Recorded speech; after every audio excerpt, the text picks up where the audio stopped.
So welcome to my home. This is ESPN, and we're actually in the new facility. And this facility is truly, it was recently built, just opened up last fall, and it's a tribute, if you will, to the history of ESPN.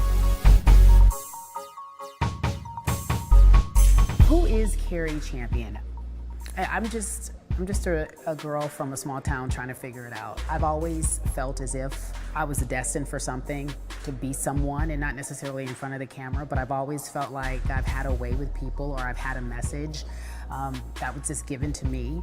And I've always wanted to just share stories, have a message, help people. At its core, I got into journalism because I wanted to help people. When I was a kid, my mother would always tell me, well, what do you want to do? And I'd say, I do this, I want to do that. I want to do this, I want to do that. And she never said, oh, you can't do that, that's impossible, or that's going to be difficult. She'd say, okay. It was always just, okay, you can achieve it, you can do it. And I don't ever think that she realized, giving me the green light when I would tell her about my dreams or what I wanted to pursue, would instill a level of confidence and fearlessness in me that helped me throughout the rest of my life.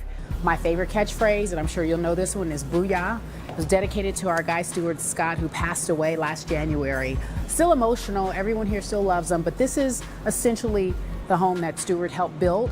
And all these catchphrases are a way to honor the people who built ESPN and made it what it is today. So I come in every morning, I walk past this amazing wall and I read them, and it never ever fails, without a doubt. Once I see Booyah, I get a little bit of tear in my eye because I miss Stuart. We love you. Rest in peace. So this is screening, ESPN screening. You can look at all the videos you want to hear, highlights. Could be one of the nights where there were like 7 games on and you weren't able to watch all 7 games. This is where the magic takes place. If I could have saw what I was going to get 5 years ago, I wouldn't have been so anxious. 5 years ago, I was working at Tennis Channel and I was doing freelance work.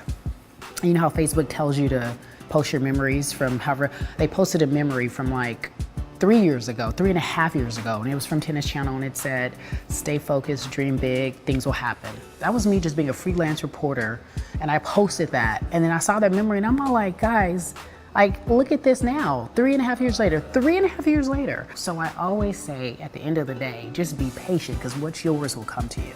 This room, I know I said technical operations was the heartbeat, but this room is the heartbeat. Take a look. Makeup. This is where everyone gets beautiful, man, woman, and child. As a journalist, you're always taught to be fair, tell a story, present the facts. Rarely are you taught to have an opinion, because sometimes you don't. I don't have an opinion about everything. I don't care about his shoes. I don't care about her dress. I don't care about this subject or that subject.